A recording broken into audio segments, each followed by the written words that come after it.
राजा आलाय काय रे? लका काय लका नो कुठे गेलता लका तू?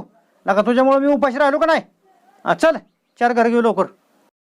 हे दी अरे मला मला कर ना का गाड्या गप केला का ती द्याय नाही कोणाला तर मग तुला काय गोड बोलून काढायला सोडलं सारखं. अरे गपकी मला मला कर ना का सांगितलं कळतं का नाही तुला? दी तुम्ही तुला म्हटलं कळतं का नाही तुला? याला मला वाताचा प्रॉब्लेम आहे बरं का. एक पाय आणि एक गाव काढतो या लय मुग याच्यात राव. कसं झन मुग याच्यात नुसत्या. आयला बहुतेक मला व्यायाम करावा लागतो कोणा तो. आयला सकाळचं रनिंगलाच गेल्या परवडत गाड्या. हे काय खरं एका जागा बसून